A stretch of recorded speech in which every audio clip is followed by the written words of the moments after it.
Bismillah.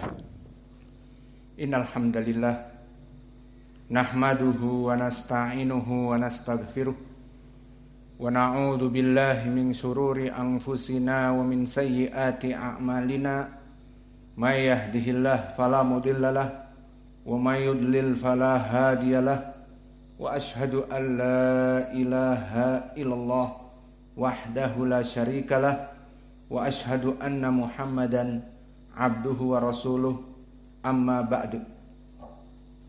Alhamdulillah, pada kesempatan hari ini, hari Senin malam Selasa 22 Juli 2024, bertepatan dengan malam ke-18 dari bulan Muharram. Maka kita lanjutkan kajian di Fakultas Ilmil Hadis. Kajian apa di Ilmil Hadis ini? Dua pelajaran, pertama Dhawabitul Jarhi wa Ta'dil, dan yang kedua Tatbik, penghukuman rawi dari kitab Tahdzibut Tahdzib dan At-Taqrib. Yang keduanya karya dari Imam Ibnu Hajar Al-Asqalani. Maka kita masuk yang pertama kepada Dhawabitul Jarhi wa Ta'dil di halaman yang ke-56. Maka masih di dalam tentang permasalahan ikhtilaf dari para ulama tentang menghukumi rawi. Maka maksudnya di sini, jika terjadi ikhtilaf di kalangan para ulama, sebagian ulama mensikohkan, sebagian ulama mendhaifkan, bingung kita mana yang mau kita ambil. Maka di sini kita masuk di halaman ke-56 atau 55 dulu. Tad'ifu ma hadatsa bihi ar-rawi as-siqah an ba'di suyukhihi. Maka terjadi pendhaifan ma hadatsa bihi rawi siqah, dari perawi yang siqah. Kok bisa didhaifkan?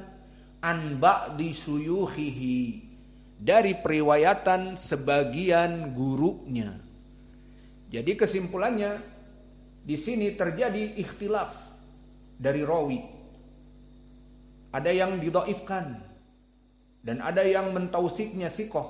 Nah, kita orang yang mutaakhir bingung. Bagaimana nanti hukumnya? Dia siqah atau dia dhaif atau dia kadzab atau yang seterusnya? Maka di sini perlu diperhatikan tentang permasalahan al-jarh wa ta'dil. Ada kaidah, bisa jadi rawi yang siqah dia didhaifkan. Awas, dia siqah. Loh, kok didhaifkan? Dia asalnya siqah. Semua hadis-hadisnya diterima. Namun namanya juga manusia tidak sempurna. The human is not perfect. Manusia itu tidak sempurna. But the perfect is Allah. Tetapi yang maha sempurna adalah Allah.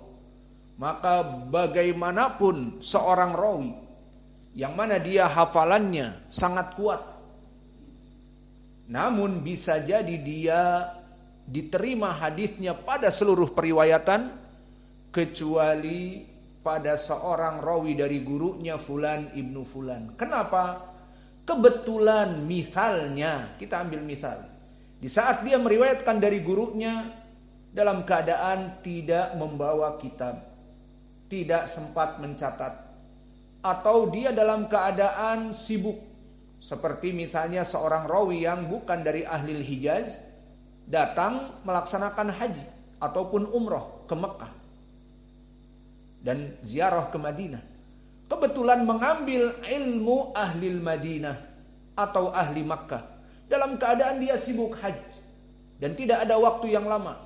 Maka di sini bisa jadi dia meriwayatkan dari gurunya di Makkah dan dia fokus dalam keadaan haji dan umrah, maka tidak fokus kepada periwayatan hadis, akhirnya didhaifkan. Ini contoh. Atau di saat dia meriwayatkan hadis tidak dibawa daftar kitabnya, maka hanya mengandalkan hafalan, kemudian hafalannya itu berkhianat. Maka awas, al-hifdzu khawan, bahwa remember kita, hafalan kita itu pengkhianat. apalagi hafalan di zaman now. Maka kalian awas, jangan takjub dengan hafalan kalian. Oh, hafalan saya 100%. Ustadz membacakan sanad Al-Bukhari dan matanya saya langsung hafal. Jangan ujub, apalagi yang kalian melihat di internet, melihat yang lainnya, maka masuk kepadanya pemandangan-pemandangan yang menakjubkan, hilang. Dan otak-otaknya di sana ada virus XXXXX, jadi menghalangi hafalan. Jadi please, bisa jadi sekarang kalian bangga, oh hafalanku kuat kok. Namun hari yang akan datang tiba-tiba jadi futur. Kenapa penyebabnya? Di antaranya seperti itu yang kami sebutkan tadi. Maka tidak mesti sekarang, bisa jadi kelak setelah beberapa tahun, bisa jadi kelak setelah mengenal dunia, maka akhirnya malas untuk menuntut ilmu dan seterusnya. Misalnya, apa penyebabnya? Seperti yang kami sebutkan tadi. Maka semua orang berusaha semampunya untuk terus bertakwa dan beribadah kepada Allah dimanapun, anytime, anywhere. Fattakullah haitsuma kuntum. Bertakwalah kepada Allah dimanapun kalian berada. Maka di sini rawi bisa jadi didhaifkan karena tadi kemaksiatan. Adapun athar yang datang dari Imam Asy-Syafi'i bahwa dia mengatakan sa'altu waqi'an anil hifdi, tentang hafalanku, maka dinasehati agar aku menjauhkan dari kemaksiatan karena kemaksiatan itu menutupi hafalan. Itu sanadnya dhaif namun maknanya benar. Maka orang-orang yang sibuk menghafal dari para penuntut ilmu, kemudian dengan mudahnya dia melihat sesuatu di HP-nya dan seterusnya, karena ada internet dan tidak ada orang di sekitarnya, maka sayang sekali.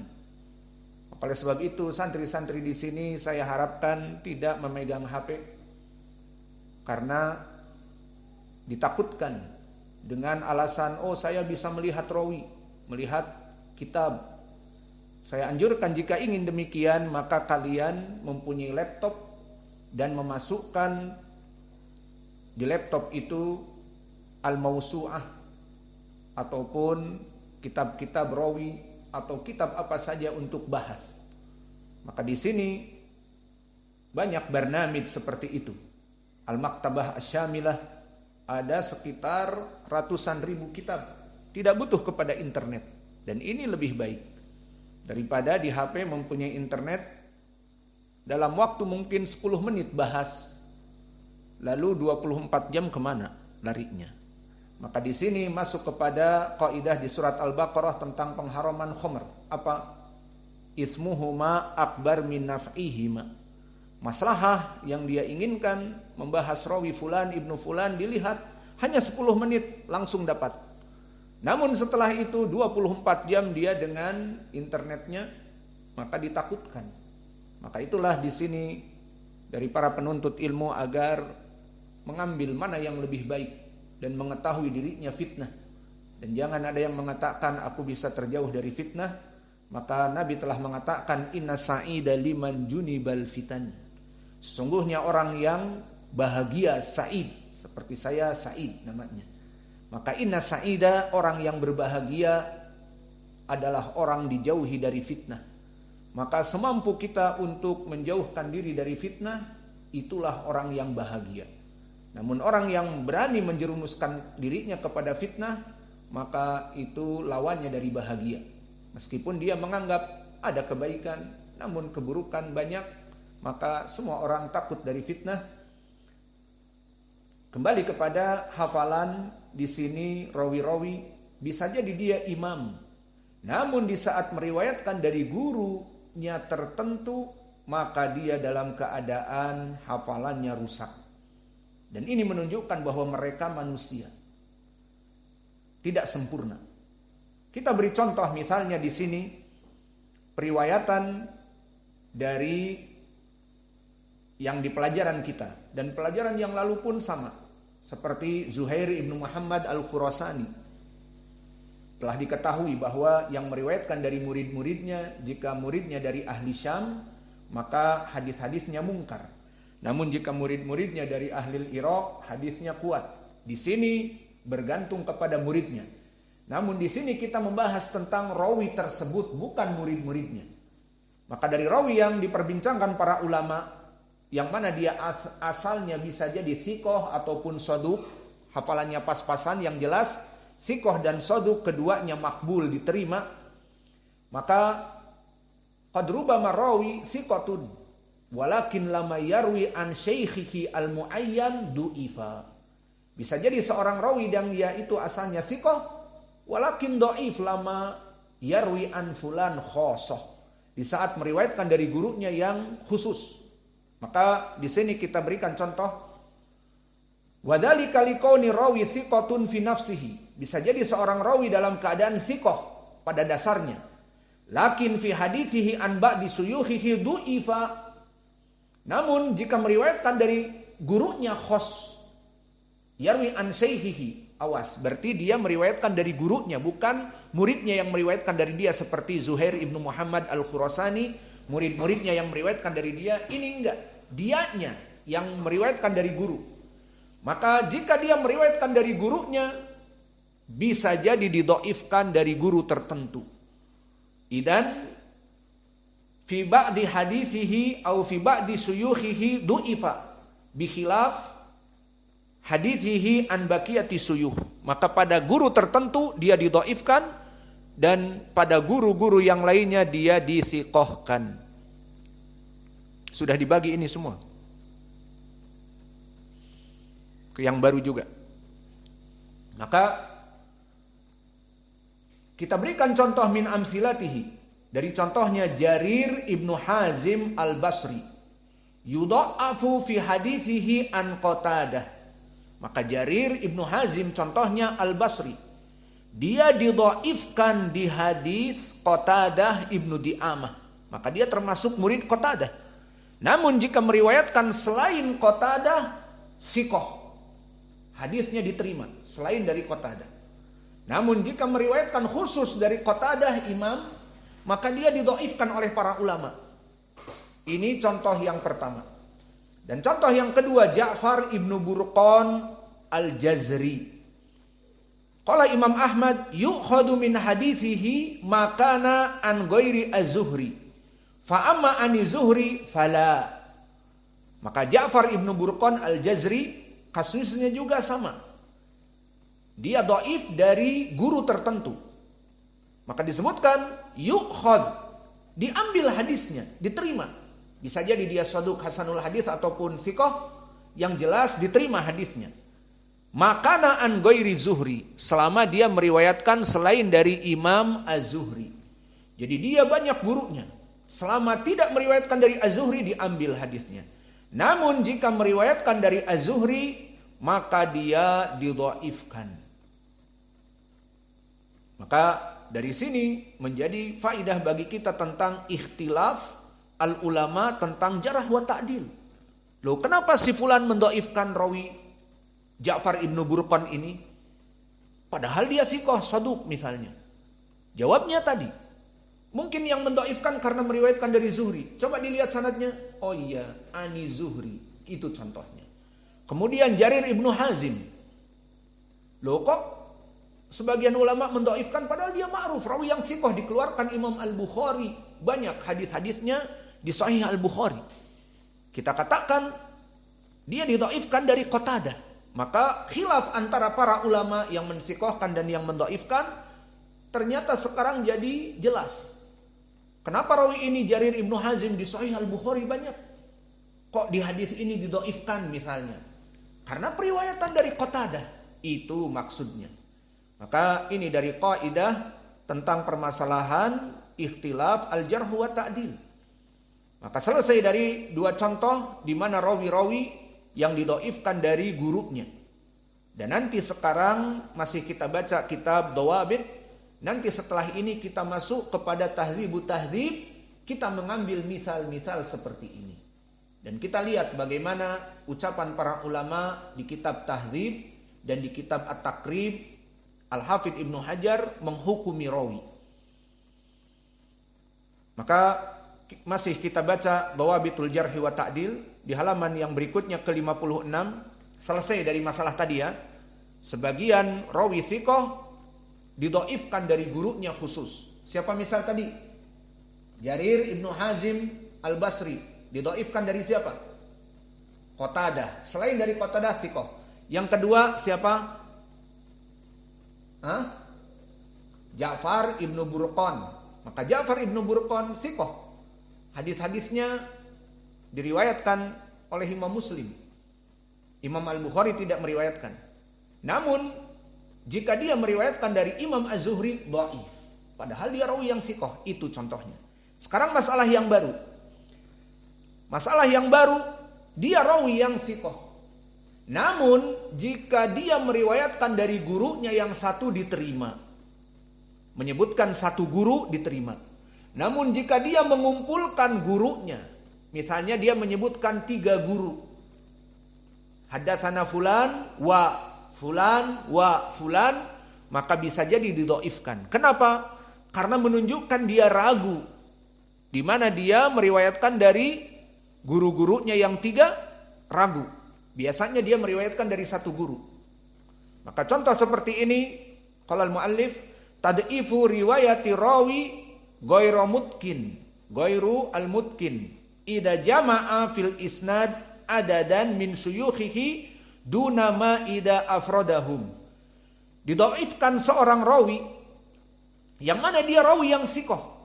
Namun periwayatan dari gurunya di sini dia mengumpulkan 3 guru, 2 guru, bahkan 4 guru. Jadi di sanad itu dia menyebutkan gurunya bukan 1. Seperti biasa, haddatsana Syu'bah an Qatadah misalnya, itu kan 1. Syu'bah meriwayatkan dari Qatadah. Ini misalnya dia meriwayatkan dari gurunya yang 3. Haddatsana fulan wa fulan wa fulan. Nah, di sini didhaifkan. Kenapa? Karena ditakutkan justru dia menyebutkan syekhnya yang 3 dalam keadaan waham, dalam keadaan ragu, dalam keadaan hafalannya tidak kuat. Maka untuk contohnya seperti disebutkan Al-Hafidh Abu Ya'la Al-Khalili, "Dzakartu yauman ba'dal hufad faqultu." Maka aku suatu hari menyebutkan dengan mereka para penghafal hadis, faqultu, aku katakan, Al-Bukhari lam yukhrij hadits Hammad bin Salamah fi sahih wa huwa zahidun thiqatun. Faqala li'annahu jama'a baina jama'ah min ashabi Anas fayaqulu haddatsana Qatadah wa Thabit wa Abdul Aziz ibn Suhaib wa rubama yukhalifu fi ba'di dzalika. Maka di sini berkata Al-Khalili Abu Ya'la kepada sebagian para hufad, maka dia termasuk dari rawi di bawah Imam Al-Bukhari. Dia menanyakan kepada para ulama hadis di zamannya, kenapa Imam Al-Bukhari tidak memasukkan Hammad ibnu Salamah? Maka Hammad ibnu Salamah tidak ada di Sahih Al-Bukhari. Yang ada Hammad ibnu Zaid dan Hammad ibnu Usamah, Abu Usamah. Maka Hammad itu banyak. Hammad ibnu Salamah Al-Bukhari tidak memasukkan di sahihnya.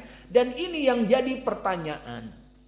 Berkata Abu Ya'la kepada muhaddisin di zamannya, kenapa Imam Al-Bukhari tidak mengeluarkan Hammad ibnu Salamah di sahihnya, padahal dia zahid thiqah. Dan Hammad ibnu Salamah ma'ruf, sering kita mendapatkannya. Faqala li annahu jama'a baina jama'ah min ashabi Anas. Karena dia meriwayatkan murid-murid dari Anas. Karena Hammad ibnu Salamah meriwayatkan dari guru-guru yang merupakan muridnya Anas. Yang seharusnya dia menyebutkan misalnya dari 1 haddatsana Qatadah cukup, atau haddatsana Thabit cukup. Namun di sini dia menyebutkan 3. Haddatsana Qatadah wa Thabit wa Abdul Aziz ibnu Suhaib. Wa rubbama yukhalifu fi ba'di dzalik. Maka ditakutkan dia itu menyelisihi dari periwayatan yang lain. Faqultu alaysa ibnu Wahab ittafaqu alaih wa huwa yajma' baina asani fayaqul haddatsana Malik wa Amr ibn al-Harith wa Laits ibn Sa'ad wal Auza'i bi ahadits Yajma'u baina jama'ah wa jama'atu ghairihim. Kemudian bertanya lagi Abu Ya'la kepada para hufad. Taib, kalau begitu kenapa periwayatan Ibnu Wahab? Siapa Ibnu Wahab? Abdullah Ibnu Wahab, imam dari Mesir.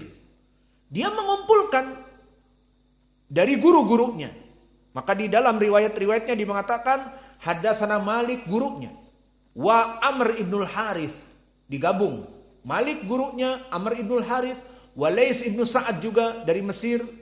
Karena sama-sama Ibnu Wahab dari Mesir, Laits dari Mesir.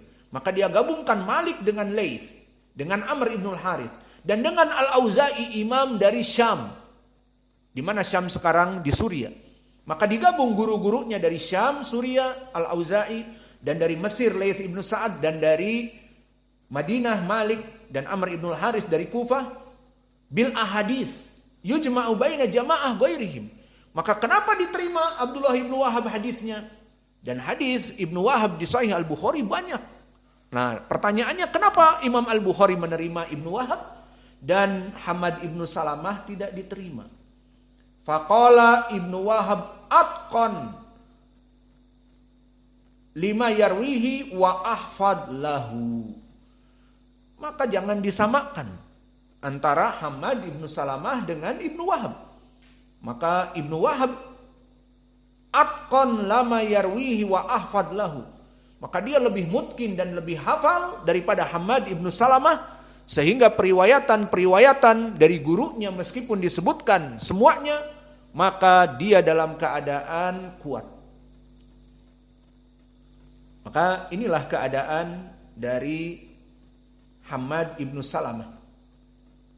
Maka berkata Ibnu Rajab di dalam syarah Ilal At-Tirmidzi, qala Ibnu Rajab, maka Imam At-Tirmidzi mempunyai kitab Ilal At-Tirmidzi, disyarah oleh Ibnu Rajab, dan syarah ini kita telah belajar di Yaman, kitab yang sangat agung. Qala Ibnu Rajab wa makna hadza, maka makna dari ucapan ini semua, ana rajul idza jama'a baina hadis jamaah wa saqal hadis siyaqatu wahidah fadhahir anna lafdhum lam yattafiq fala yuqbalu hadzal jama' illa min hafidin mutkinin li hadithihi yu'rafu al-itqan au yu'rafu ittifaq suyuhihi wa ikhtilafihim kama kana az-Zuhri yajma' baina suyuh lahu fi hadits al-ifk wa ghairihi. Maka seperti itu kata Ibnu Rajab, jika seorang rawi yang tidak biasa dengan hafalannya yang kuat, dia menggabungkan riwayat dari guru-gurunya, maka bisa jadi itu dari kewahamannya sehingga ditolak. Namun jika dia memang seorang rawi yang hafalannya kuat pertama, dan kedua menyebutkan dari guru-gurunya yang banyak dalam keadaan mutkin, maka diterima. Kemudian dicontohkan di sini, kana Zuhri yajma baina syuyukh lahu fi hadits al-ifk. Hadis al-ifk telah kita lewati. Apa ya Muhammad hadis al-ifk?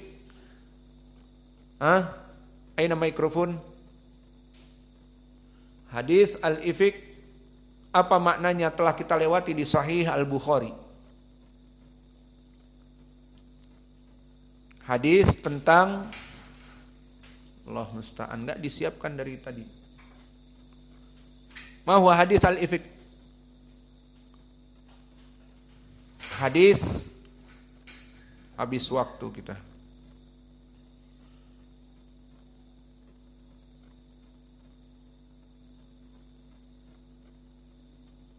Fitnah Aisyah. Fitnah Aisyah. Apa di fitnah? Mencuri uang dakwah? Enggak. Berzina dengan sahabat. Taib.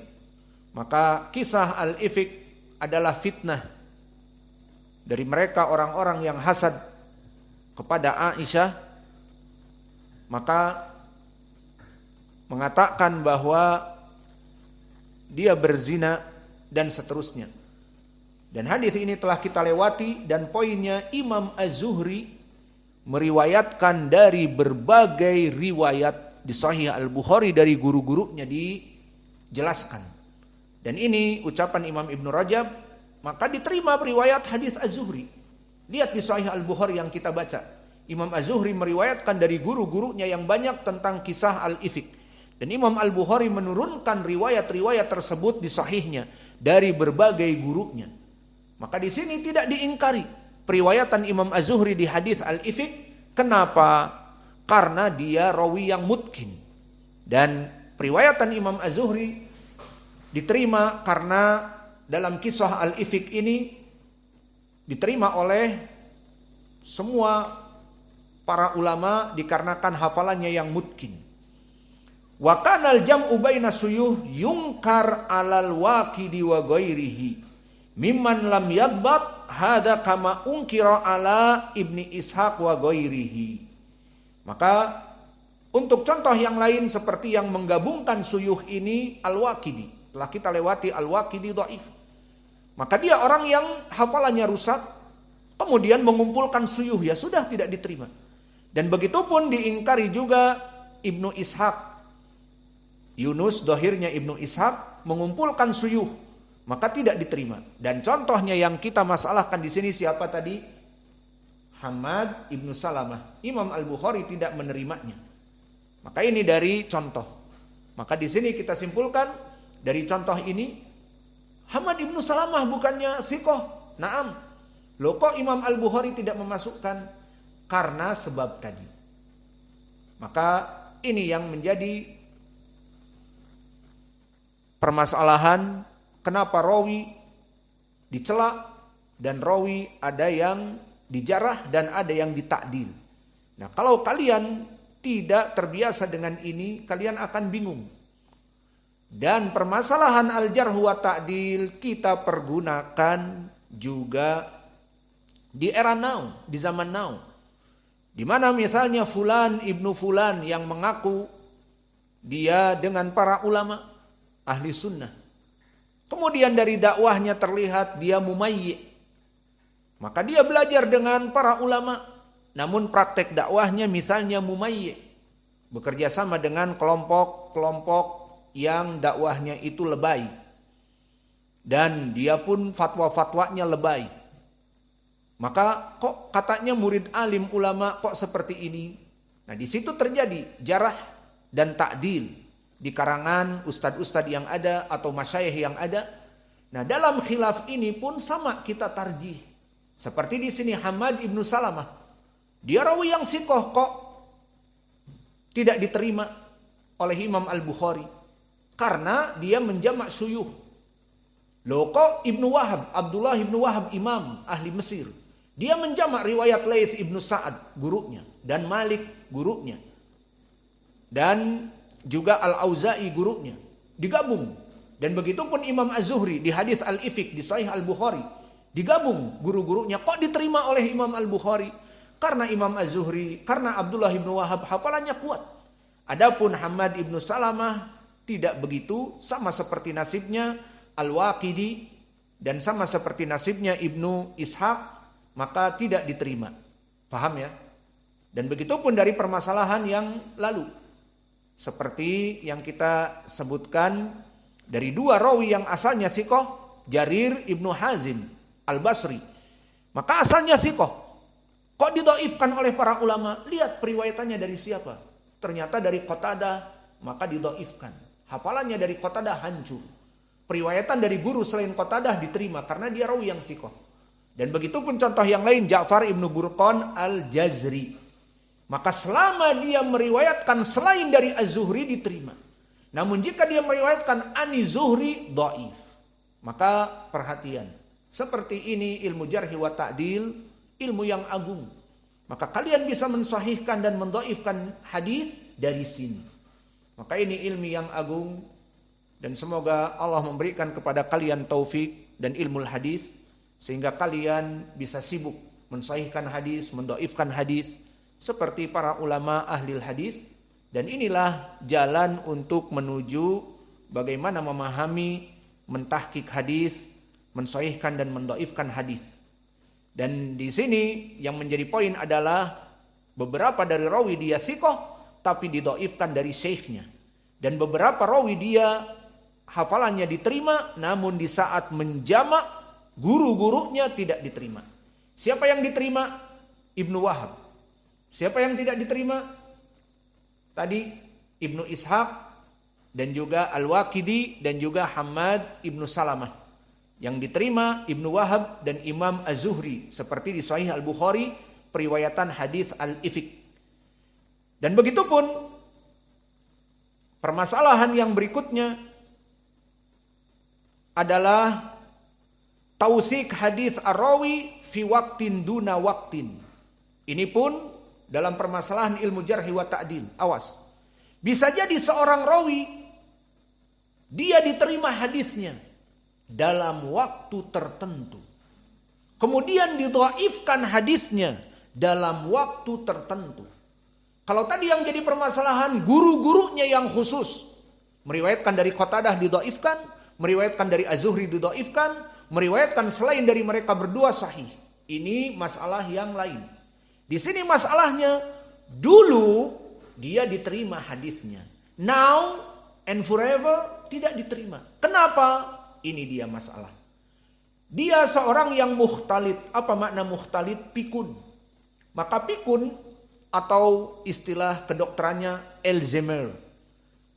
Alzheimer itu adalah di mana cerebrum, otak yang merupakan tempat menyimpan data seperti yang kita punya di laptop kita, hard disk, baik yang internal ataupun hard disk yang eksternal, yang 1 tera, dan ini semuanya menyimpan hafalan, menyimpan tulisan-tulisan kita, menyimpan pembahasan kita.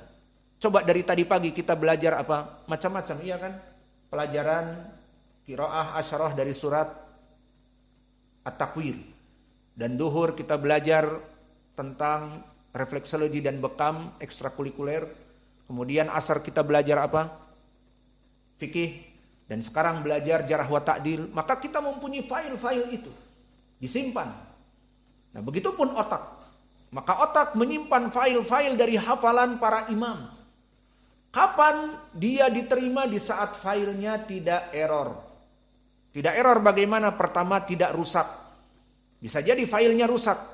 Apa? Seperti otaknya terbentur, geger otak. Jatuh, ataupun terkena pukulan. Ataupun yang kedua, dia Alzheimer. Apa Alzheimer? Pikun. Maka pikun adalah penyakit manusia yang normal. Di mana di saat dia masih muda, hafalannya tokcer. Best of the best. Namun Allah mengambil hafalannya dengan waktu yang panjang, maka mulai 70 tahun hafalannya lebih rendah sampai Alzheimer. Apa Alzheimer di sini? Sampai perkara dia itu menyebutkan rawi-rawi tanpa dia sadari. Dan ini berbahaya. Dan lebih parah lagi, dia bengong, mengeluarkan air liur dari mulutnya tanpa terasa. Nah, seperti ini tidak boleh seorang rawi meriwayatkan dari imam tersebut. Maka di sini ada faedah bagaimana orang-orang yang Alzheimer tadi dari para muhaditsin yang pikun sangat berjasa anak-anaknya atau murid-murid teladannya di saat menghijabi para perawi dari dirinya. Maka perawi yang datang untuk menuntut ilmu, menulis hadis, disuruh pulang. Ini lebih baik. Kenapa? Karena dia akan tercampur hadis setelah pikun dan hadis sebelum pikun tercampur. Namun jika dihijabi orang ini, oh bapak kita nih sudah pikun. Kalau datang orang menuntut ilmu hadis di masjid, karena dia biasa di masjid setelah sholat seperti kita mengajar, maka dia akan meriwayatkan hadis. Maka setelah selesai, imam assalamualaikum, bawa bapak kita ke rumah langsung. Jangan menghadis, jangan mentahdits, jangan meriwayatkan hadis, jangan disuruh naik ke mimbarnya, jangan duduk di majelisnya, jangan, bawa pulang. Dan orang yang menerima hadis bilang, bapak kami sudah hilang ingatan. Ini bagus. Kenapa? Sehingga si imam ini tidak ada periwayatan dari rawi-rawi yang menulis dalam keadaan hafalannya rusak. Dan ini sangat bermanfaat bagi rawi tersebut. Sehingga rawi dikenal oleh manusia, rawi ini imam yang thiqah. Namun hafalannya berubah, tapi tidak ada yang menerima hadis setelah hafalannya berubah. Selamat apa tidak? Selamat. Yang jadi masalah bagaimana? Rawi ini thiqah, namun 3 tahun sebelum meninggalnya Alzheimer, pikun, lupa, dan tidak dihijabi murid-muridnya mengambil hadis dari dia. Akhirnya ada 2 catatan. Catatan sebelum dia pikun bagus. Catatan orang-orang yang datang setelah pikun rusak hafalannya. Dia menyebutkan hadatsana Abdullah ibnu Muhammad dari kepalanya. Tidak tahu apa yang dia ucapkan. Nanti an Abi Hurairah qala Rasulullah bla bla bla, ngarang. Karena memang Alzheimer. Di sini jika tidak dihijabi, dia akan mempunyai 2 riwayat. Riwayat yang baik dulu sebagai dia seorang imam yang hadisnya kuat, dan riwayat setelah periwayatan dia hafalannya hancur, Alzheimer, ini yang bermasalah. Menyebar hadis-hadisnya dalam keadaan sudah error. Akhirnya para ulama membagi permasalahan orang-orang ini.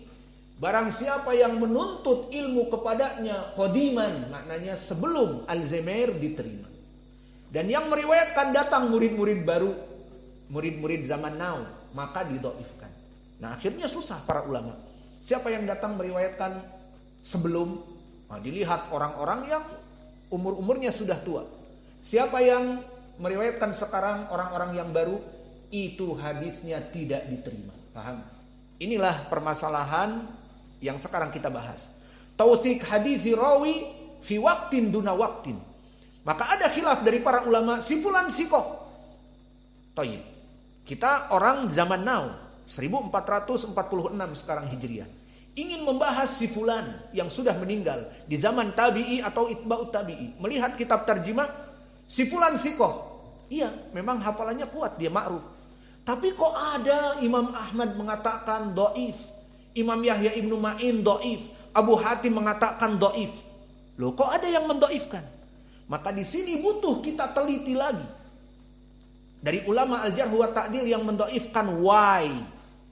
Ternyata yang mendhaifkan karena zaman, karena waktu. Apa? Di saat 3 tahun sebelum meninggal dia hafalannya rusak, dan manusia meriwayatkan setelah hafalannya rusak, akhirnya didhaifkan. Dan contohnya Imam Ahmad, dia hidup meriwayatkan hadis dari orang-orang yang mengambil dari dia rusak. Dan Imam Ahmad tahu di bawah dari itba'ut tabi'in, bukan itba'ut tabi'in. Imam Ahmad meriwayatkan rawi dari guru-gurunya yang meriwayatkan dari dia sudah rusak. Maka Imam Ahmad mendhaifkan. Ini aneh hadisnya, dhaif ini. Para ulama yang lain mensikohkan. Seperti ulama yang di atas Imam Ahmad yang meriwayatkan sebelum hadis-hadisnya rusak. Maka di sini contoh tentang rawi-rawi yang mukhtalif. Wadhalika liqauni rawi as-siqah qad khalata fi awakhiri umrihi. Bisa jadi dia siqah namun Alzheimer di akhirnya. Arwah al-mukhtalitun mutafawitun fi takhlitihim. Faminhum man khalata takhlitan fahishan wa minhum man khalata takhlitan yasiran wa yaltahik bil mukhtalitin sinfan. Maka orang-orang yang hafalannya hancur itu, ataupun yang hafalannya Alzheimer, itu terbagi 2. Ada yang memang parah, yang dia terima dari orang-orang rawi yang tadinya sikoh kemudian pikun, itu parah sekali. Ada yang pikunnya sedang, salahnya dikit.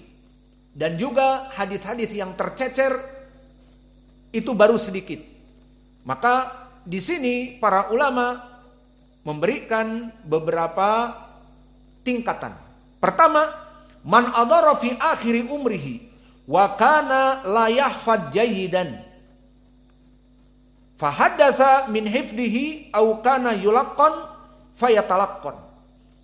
Maka yang pertama, man adarra fi akhir umrihi, bahwa dia tadinya orang yang hafalannya kuat dan jayyid, kuat sekali.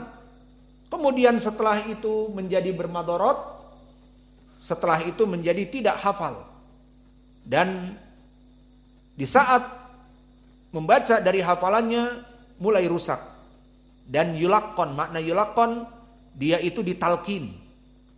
Haddatsana, disebutkan oleh muridnya Muhammad ibnu Zaid. Muhammad ibnu Zaid, itu maknanya talaqqan. Berarti dia itu hafalannya tidak kuat. Dan tingkatan yang kedua, man sa'a hifdhuhu lama waliyal qada. Dan yang kedua, orang-orang yang dia itu siqah, namun karena dia sibuk dalam keadaan pekerjaan, jadi seorang muhadis sibuk. Seperti para muhadis yang bekerja di permasalahan qada. Qada itu menghakimi. Kalau sekarang kerja di pengadilan. Kalau zaman dulu masih permasalahan dari zaman imam, maka perkara-perkara manusia diberikan kepada ahlil qada. Maka dia muhadis dijadikan menjadi hakim yang sibuk menghukumi perkara-perkara pengadilan seperti tolak, seperti sengketa tanah, seperti pembunuhan dan yang lainnya, atau pencurian atau pemalsuan. Maka akhirnya dia tidak murojaah, maka bisa didhaifkan. Ini dua jenis. Maka sekarang kita masuk kepada jenis yang pertama, contohnya Sholeh ibnu Nabhan atau Sholeh Maula Tau'amah. Maka dia termasuk rawi yang mukhtalit, rawi yang dia itu hafalannya tadinya bagus kemudian rusak. Maka disebutkan oleh para ulama, man sami'a minhu qadiman ka Muhammad ibni Abi Dhi'bin fasima'uhu sahih, wa man sami'a minhu ba'da makhtalata ka Sufyan ats-Tsauri fasima'uhu minhu la syai'. Maka contohnya di sini adalah Sholeh ibnu Nabhan, yang mana dia jika meriwayatkan sebagai muridnya Muhammad ibnu Abi Dhi'ib, berarti dia meriwayatkan sebelum pikun. Maka muridnya Ibnu Abi Dhi'ib murid yang senior dari dulu sehingga diterima. Adapun muridnya yang junior yang baru menuntut ilmu hadis dari dia, datang sudah mulai pikun, siapa? Sufyan ats-Tsauri. Maka periwayatan Sufyan jika menyebutkan dari Sholeh ibnu Nabhan, maka riwayat Sufyan ats-Tsauri tidak baik. Dan jika Ibnu Abi Dhi'ib meriwayatkan dari Sholeh ibnu Nabhan ataupun Maula Tau'amah, maka riwayatnya bagus. Ini contohnya.